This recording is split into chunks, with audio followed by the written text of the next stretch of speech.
Alhamdulillahilladzi khalaqal mauta wal hayata liyabluwakum ayyukum ahsanu amala wa huwal azizul ghafur. Asyhadu an la ilaha illallah wahdahu la syarikalah wa asyhadu anna sayyidana wa nabiyyana Muhammadan abduhu wa rasuluh sallallahu ta'ala alaihi wa ala alihi wa sahbihi wa baraka wa sallama tasliman katsiran katsira.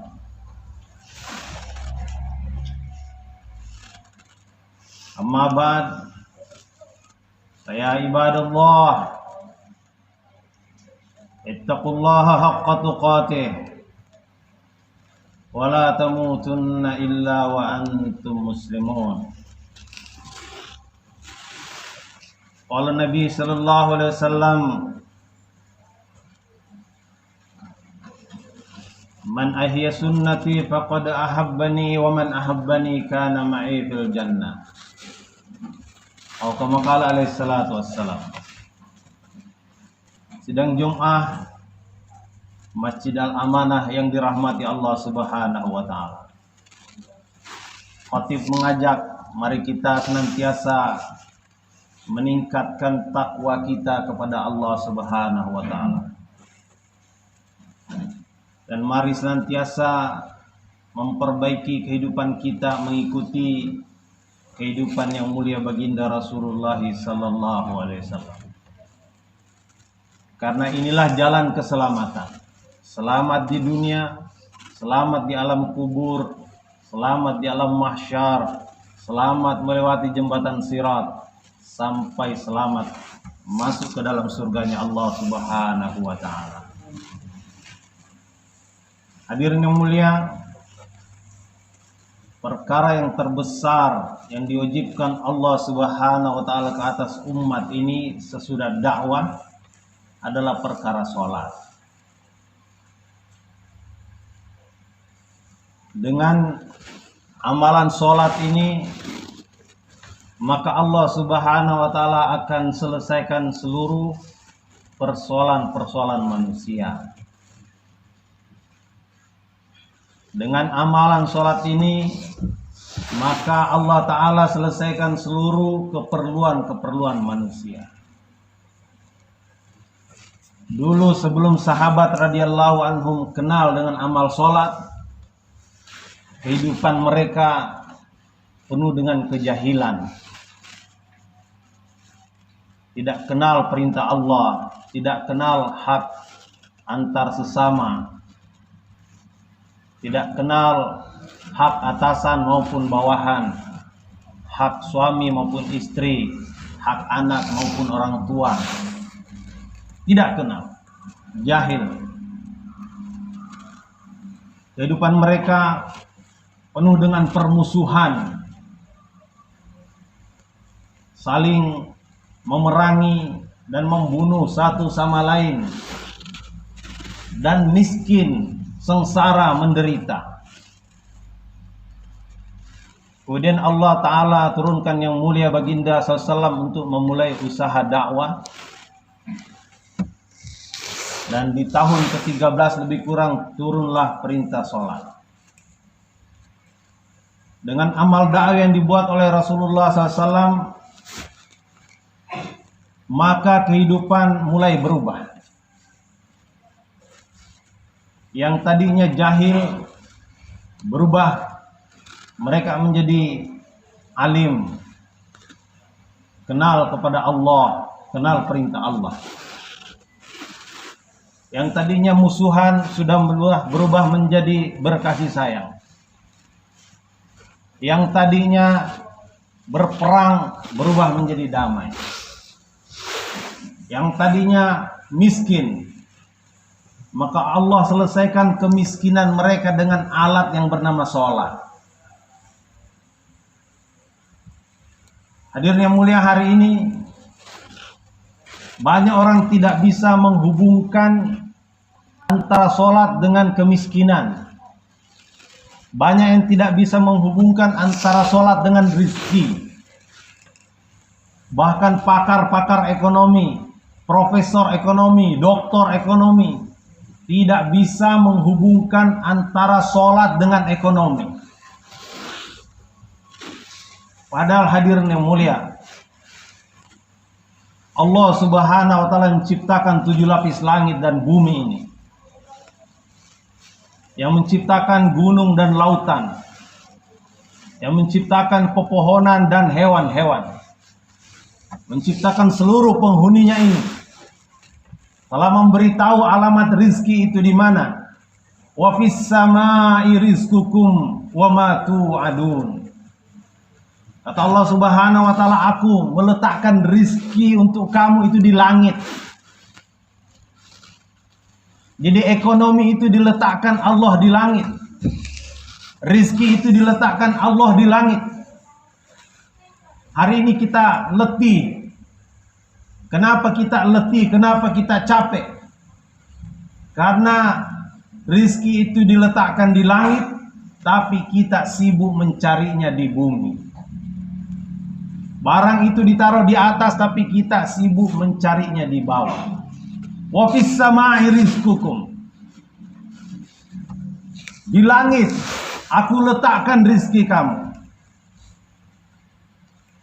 Ini adalah pengumuman daripada Allah Subhanahu wa Ta'ala. Disampaikan di dalam surat Az-Zariyat ayat 22. Agar kita hamba-hamba Allah ini mengetahui di mana alamat benda itu berada. Sehingga kita tidak letih, kita tidak capek. Allah Ta'ala umumkan, wa fis samai rizqukum. Itu sebabnya hadirnya mulia, apabila ada seorang sahabat yang mengadu kepada Nabi Sallallahu Alaihi Wasallam tentang masalah ekonomi, maka Nabi tidak berikan dia duit, sana pergi dagang di pasar, tidak. Nabi bukan berikan bibit, sana pergi bertanam sawit, bertanam karet, bukan. Nabi bukan berikan kambing, sana pergi beternak di balik bukit, tidak. Nabi membacakan ayat di dalam Al-Quran, surat Toha ayat 132.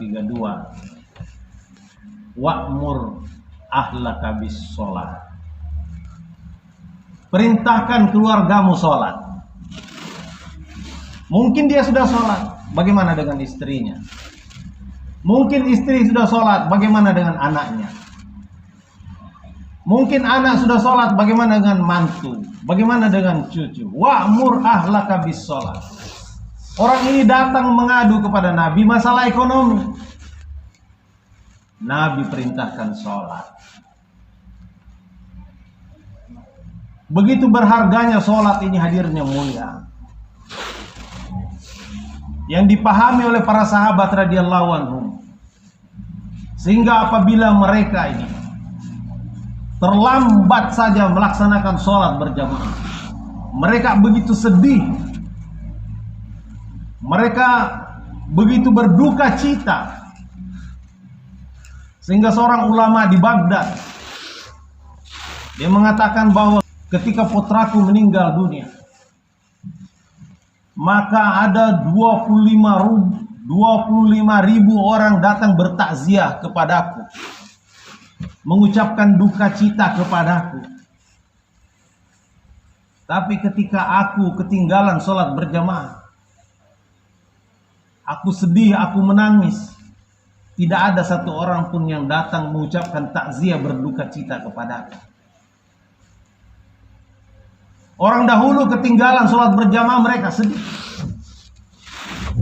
Bahkan Sayyidina Umar radhiyallahu anhu satu kali ketinggalan sholat berjamaah, dia denda dirinya dengan membayar ke Baitul Mal sebesar 200.000 dirham. Satu dirham, hadirnya mulia, kalau dikonversi dengan rupiah sama dengan 571.000 rupiah. Satu dirham sama dengan 571.000 rupiah kali 200.000, Itu sama dengan 114 miliar denda ketinggalan sholat berjamaah. Ada dua perkara yang bisa kita ambil pelajaran dari kisah ini. Pertama, sholat itu begitu berharga yang dipahami oleh para sahabat. Mereka mendenda dirinya miliar-miliar karena ketinggalan sholat berjamaah. Bukan meninggalkan sholat, hanya ketinggalan sholat berjamaah. Yang kedua, hadirnya mulia, negeri mereka begitu sejahtera. Negara sahabat radhiyallahu anhum begitu sejahtera.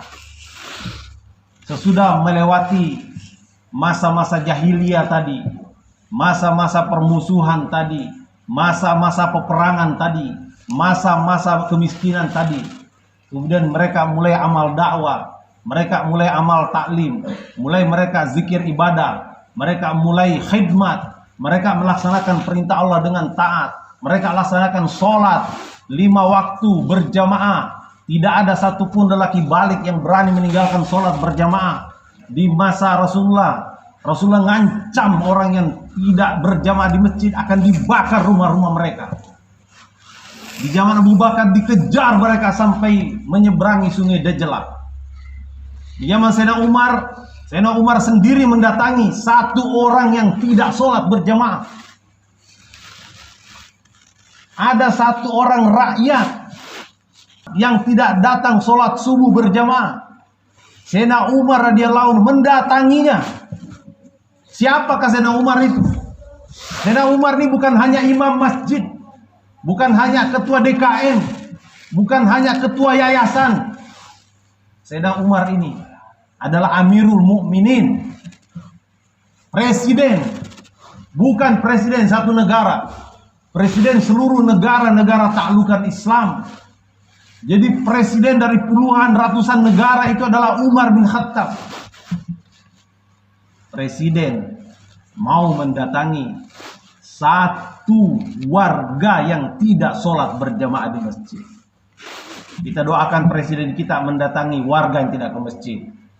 Kita doakan gubernur, bupati, wali kota, camat, lurah, RW, RT mendatangi warga yang tidak berjamaah di masjid, insya Allah. Kalau ini kita buat hadirnya mulia, maka negeri kita akan menjadi negeri yang sangat sejahtera. Negeri sahabat saja yang kering kerontang, tandus sejauh mata memandang, kehidupan mereka begitu sejahtera. Apalagi negeri kita yang sejauh mata memandang hijau royo-royo, tanahnya subur, tanamannya subur, semuanya subur. Tongkat ditanam berubah menjadi pohon. Inilah negeri kita. Tapi kata Pak Wali, penyebab masalah yang ada di negeri kita ini, walaupun negerinya subur tapi penduduknya gersang, karena gunung didaki, lautan diseberangi, masjid dilewati. Masjid-masjid dibiarkan kosong. Hadirnya mulia, Allah Ta'ala jadikan amal masjid ini sebagai jembatan untuk naik ke langit, tangga untuk naik ke langit, eskalator untuk naik ke langit, lift untuk naik ke langit. As-sholatu mi'rajul mu'minin. Sholat ini mi'rajnya orang beriman. Maka di negeri-negeri mana saja penduduknya yang beriman nih menjaga sholat 5 waktunya di masjid berjamaah, maka negeri mereka sejahtera walaupun negerinya gersang kering kerontang. Lihatlah Saudi, lihatlah Kuwait, lihatlah Qatar, negeri-negeri Arab yang gersang tapi penduduknya makmur. Negeri-negeri yang meninggalkan sholat berjamaah walaupun subur tetapi penduduknya gersang karena mereka meninggalkan amal sholat. Maka hadirnya mulia, kalau kita ingin sejahtera, maka makmurkan masjid. Ajak tetangga kita datang ke masjid. 5 waktu berjemaah di masjid. Allah berjanji, ya ibadi, khalaqtuka lil ibad, fala tal'ab, wa qasamtu laka rizqa, fala tat'ab. Wahai hambaku, Aku ciptakan engkau untuk ibadah. Jangan main-main. Dalam perkara sholat jangan main-main.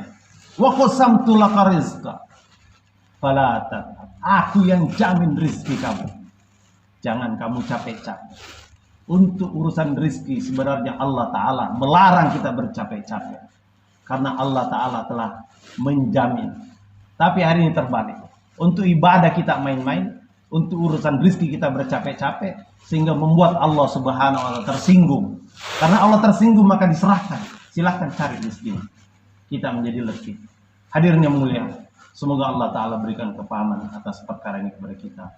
Pak Tabiru wa Assalamualaikum.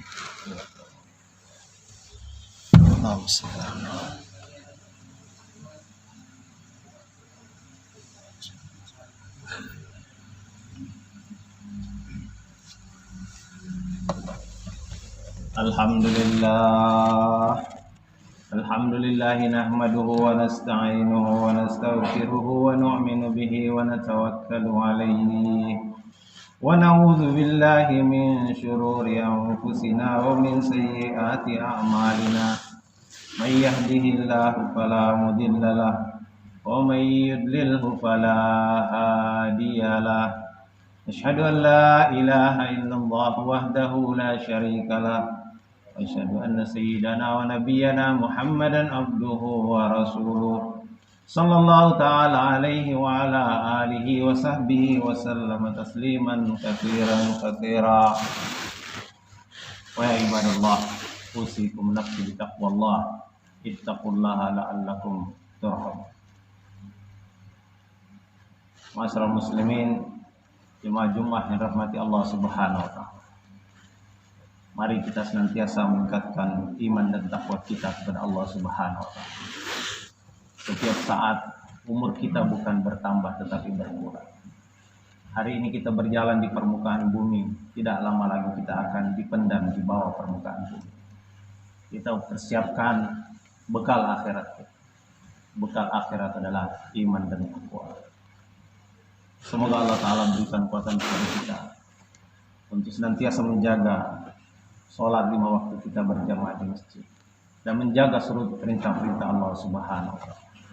Allahumma fir lil mu'minina wal mu'minat wal muslimina wal muslimat al ahya'i minhum wal amwat. Allahumma fir li ummati Muhammadin sallallahu alaihi wasallam ma taqaddama min zambiha wa ma ta'akhkhara wa ma asarrat wa ma ala. Rabbana hab lana min azwajina wa dzurriyyatina qurrata a'yun waj'alna lil muttaqina imama.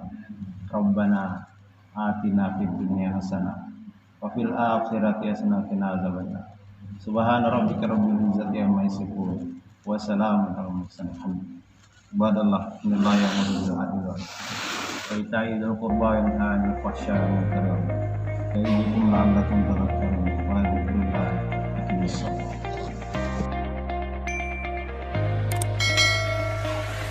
Cambiabel.